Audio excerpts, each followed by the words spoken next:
What I'd like to talk about today is how willing and ready legacy media outlets are in engaging billionaires who have honestly contributed the most to inequality in this country, to pain and suffering in this country. But it doesn't matter to the legacy media outlets because they want to help these billionaires with their PR strategies, with laundering their images. And that certainly is the case when it comes to people like Jeff Bezos, who apparently is spending some of his money on this effort to build daycare centers or preschools for families who are living in poverty. Now, childcare, as we know, is incredibly expensive. And so let me just note that a lot of people choose to stay home rather than pay for childcare because it's so expensive. That lessens the workforce for people like Jeff Bezos. Let me just put that point out there. But he did post on Instagram, as you saw earlier, about this new classroom that he's opening up for preschool students. This classroom is just the beginning. The Bezos Academy opens its doors on October 19th. This one in Des Moines, Washington, is the first of many free preschools that will be opening for underserved children. Extra kudos to the team for fighting out how to make this happen even amidst COVID. So, this is the brave men and women who put this effort together and managed to succeed and funneling a tiny, tiny bit of Jeff Bezos' money toward this project. Wow, they're American heroes. But look, the issue with this is that when you look at the grand scheme of things, we need to tackle why so many people are living in poverty and why we would need some sort of charitable effort to help parents afford childcare for their kids or education for their kids. The problem isn't that we need more charitable actions as like the one that we're seeing right now from Jeff Bezos. The problem is Jeff Bezos fuels the economic situation in which so many people live in poverty and need to rely on the whims of billionaires in order to make ends meet. So Bezos and his Amazon Day Fund has apparently given $100 million to a variety of homeless-focused nonprofits. Again, this completely ignores the fact that inequality has contributed to homelessness in this country. This is one of the richest countries in the world, and we have a giant homeless population, 60,000 in Los Angeles alone. Amazon raised its wages of all of its employees to $15 an hour a few years ago, only after Bernie Sanders really put Jeff Bezos' feet to the fire and demanded that he raise wages. But keep in mind that even at this point, with a $15 per hour wage, depending on where you live, it's still not enough to make ends meet, even if you're living in a dual income household. So for instance, let's say you're a family of four, both parents working. What would you need to make in 2020 in Los Angeles, for instance, in order to make ends meet? That means to be able to pay for housing, for food, for education, for childcare, all of that stuff, to live somewhat comfortably. Well, in Los Angeles, you need to make $20.28. In New York, that number jumps up to $22.87. And in Seattle, the number is $29.75. Now, yes, I chose expensive areas in the country, some of these big cities, but that's part of the problem with talking about wages as if raising it to a certain amount is going to impact every American similarly. That's not the case, and $15 is still not considered a livable wage in many parts of this country, right? Many parts of this country where the jobs are. And so, when you really think about how much effort it took to get Jeff Bezos just to raise wages to $15 an hour, I'm sorry, I'm just not interested in giving him kudos because he opened a preschool for people living in poverty in one particular area of the country. How about you pay your taxes? How about you do your part as an American who sucked up opportunities in this country but refuses to help fund opportunities for other people. And so Bezos could just, pay his workers more rather than toss the country a few pennies here or there as nothing more than a PR stunt. Again, I really want to emphasize that. And it would also be nice if his company paid its fair share of taxes. So for instance, Amazon told investors it paid a federal income tax rate of 1.2% last year. That's about 13 percentage points lower than the average American's tax rate paid in 2019. Even more striking, that was a 3-year high. That was a 3-year high for Amazon. Okay. So average Americans, working Americans, paid more in federal income taxes than Amazon did for several years. Let me give you more examples. 2019 was the first time Amazon reported paying taxes since 2016, and that's according to a recent financial filing with the SEC. Despite making billions in profits, Amazon showed federal tax refunds in 2017 and 2018. All told, the company reported $30.1 billion in profits, not revenue, profits in the US over the past 3 years. It also reported paying a negative $104 million to the IRS. Translation, Amazon received a 9-figure refund on its sizable earnings. Now, I get it. People are going to argue, well, this is how the tax system works. This is how the tax code is written. Trump's tax cuts for the wealthy mean that Bezos and Amazon can take advantage of corporate tax loopholes. They get to pay a much lower rate. But again, this is the kind of system that people in positions of power, wealthy people like Jeff Bezos, lobby for. They fight aggressively. They contribute campaign donations to politicians who promise to either cut taxes or, in the case of Joe Biden, really refuse to do much about how unequal and unfair the tax system is right now. Bezos also is the first person on earth to be worth more than $200 billion. So this argument that, oh, well, he gave $100 million to this one project, and isn't he such a great guy? Let's write these glowing profiles about him. I'm not buying it, and I think it's pretty sick that it happens on a regular basis. So I want to give you some more examples.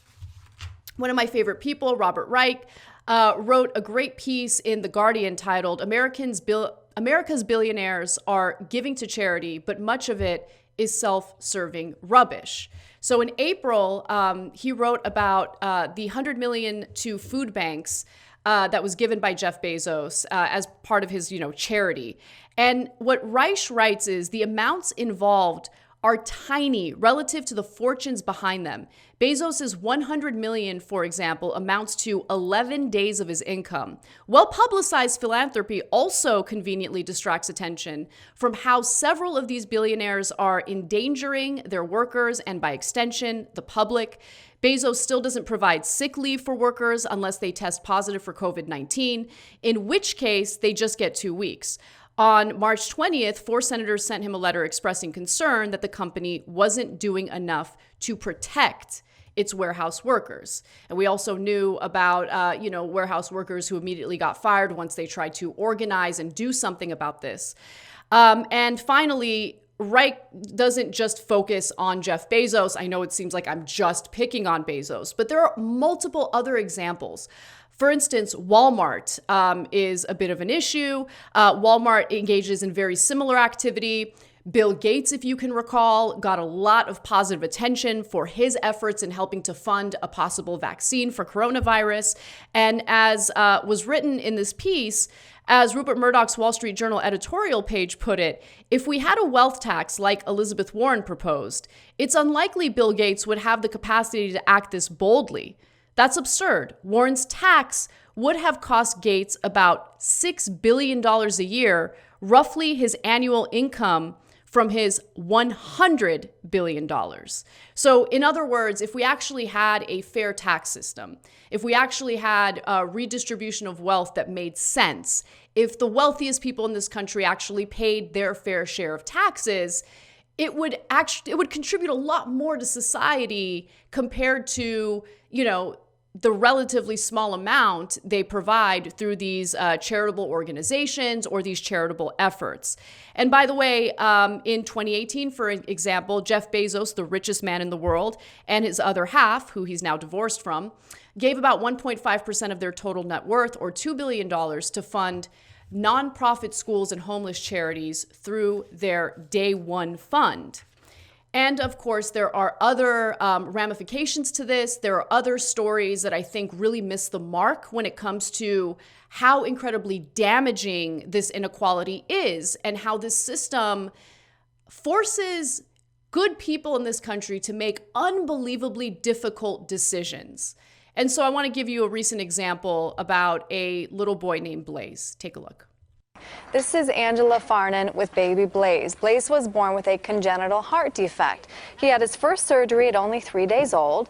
Angela was on the team that took care of Blaze in the hospital for more than 6 months. She quickly became like family to the baby and his mother. Blaze had his second surgery at 8 months old, and that's when his mother asked this. She made a heartfelt decision to ask us if we'd be willing to keep him on a permanent basis. Angela and her husband said they fell in love with Blaze and knew immediately it was the right choice. They officially adopted Blaze this past summer. So, hat tip to TMBS. They covered this story in one of their post-game episodes, and you guys should become patrons of the show. It's excellent. But I bring it up because that story was covered as some heartwarming, awesome story. Like, oh my gosh, this nurse, what a great person. She decided to take on this incredibly important role in this little boy's life when his parents didn't have the means to afford his medical treatment. No, but the problem is the insane cost of medical treatment in this country. That's the problem. Like, that's what the story is.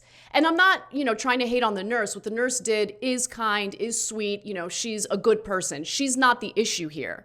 But what the issue is how these types of problems get framed and repackaged as positives in the media. That is the problem.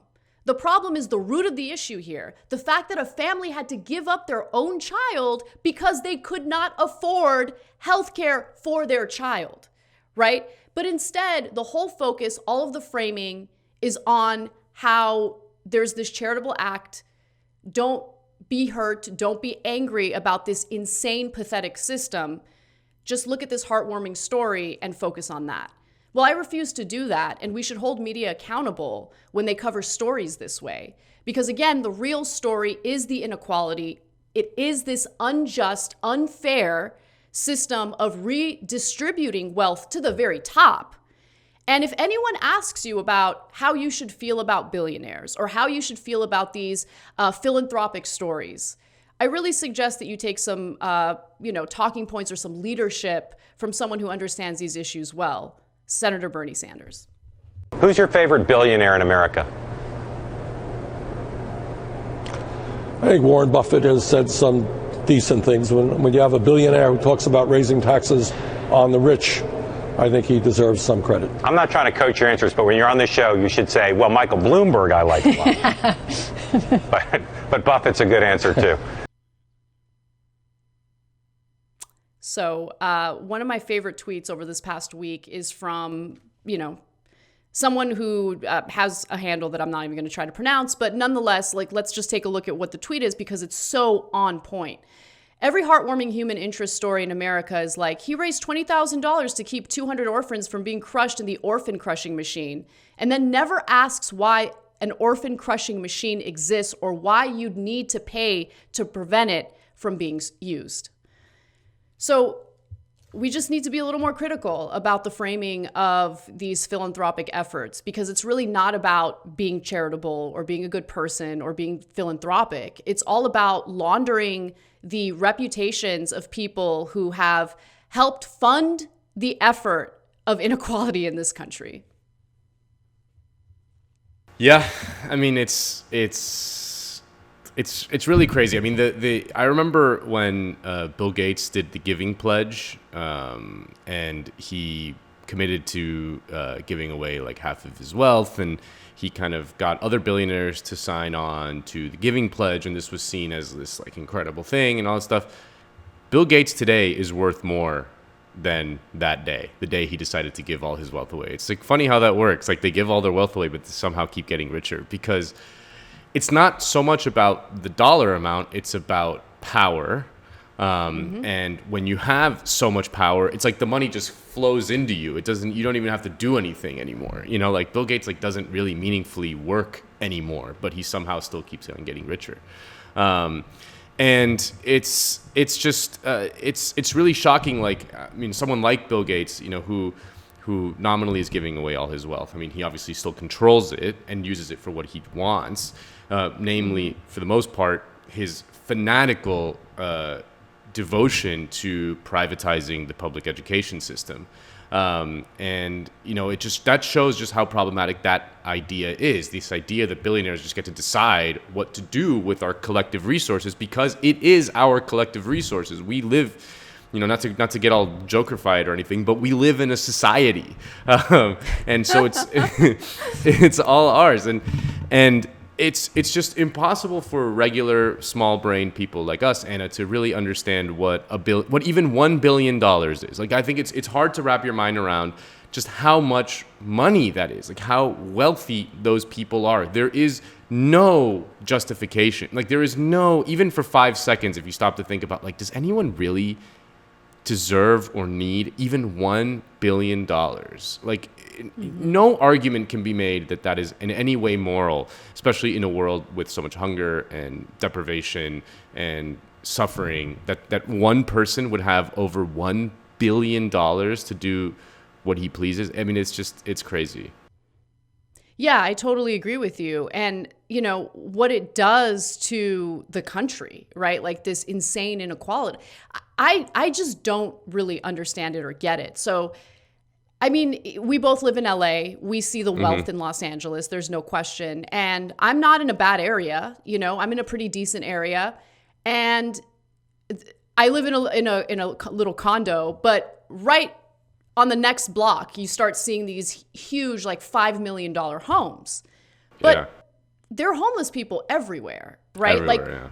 Why would anyone want to live like that? Right? Like, let's say you don't care about humanity at all. You only care about your own comfort, your own self-interest, right? I mean, I think that that's wrong, and you should want to live in a society that takes care of everyone. But let's say you're the most selfish, you know, person on the planet, and you don't care about people in poverty. Okay, if you only care about yourself, do you want to live in a situation where there's human excrement on the sidewalk every day because people don't have homes? Do you? I don't want to live in a situation like that. I just don't get it. I don't get where their head's at. I don't get why they need to accumulate this much wealth. I think you're right that power has a lot to do with it. But this type of greed is tearing the country apart, and the media has either been complicit in it or has aided and abetted this system over and over again. Yeah. And I think that, you know, the conservative riposte to the left critique of inequality is that, like, why do you care about inequality if, you know, everyone else is kind of going up? You know, that's the Steven Pinker argument, is that, you know, inequality doesn't matter. What you have to look at is kind of like total outcomes. And if you look at the trends, like, you know, kind of it's going up, and like that's just problematic. But on its own terms, but inequality in and of itself is a corrosive influence on society. It doesn't matter if it's like billionaires versus, you know, people making $4 an hour plus tips in restaurants or whatever. But it's like if you take that, you just change the dollar amounts but make the difference the same, and the amount of people that control the sort of amount of wealth the same, the corrosive influence on the society and on the politics, because it is at the end of the day about power, not about the amount of money they have. You know, because they have so much power, that creates a sense of powerlessness from the rest of the society, which has all the troublesome things that we're witnessing in our society today, which is like, you know, cynicism, apathy, deaths of despair. All that comes from a sense of not having a stake in your own life, that there's these forces bigger than you, mainly billionaires, just kind of controlling everything, and you really don't have a say. You can kind of kick and scream about it and, you know, get mad about stuff, but you really don't have anything to do about it. And so that is in and of itself the problem with inequality. It's not so much the dollar amount. I mean, the dollar amount is a Totally problem agree. also, but it's really about power. Yeah, it undermines what we've been told this country cares so much about, which is democracy, the democratic process. It creates an entire class of powerless people.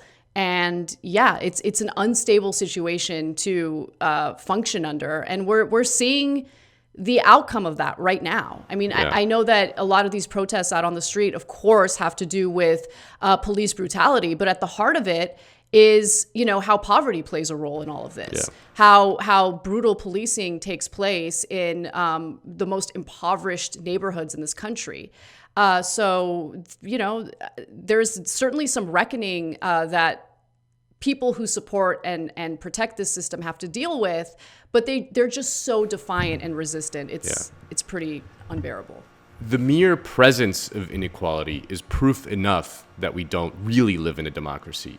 Democracy and inequality is completely at odds. Like it's like a literal impossibility. If you have democracy, you cannot have inequality, because the presence of if there was a democracy, the majority of the people would just use their democratic rights, exercise their democratic rights to redistribute wealth to themselves. Like, why wouldn't they? If they had the power to do it, they would do it. You know, so the mere presence of inequality, the mere fact that there are 40 million people living in poverty in the United States, that there are 40 million people in the United States suffering from something called food insecurity, which is just hunger, and that is coupled with the presence of more billionaires than any country in the history of the world, is mere proof that the United States does not live in a real democracy. I mean, we have certain democratic rights here and there. We have a fairly open society in many ways, but we don't have true democracy, because true democracy is completely anathema to inequality. Logically, it just doesn't make any sense.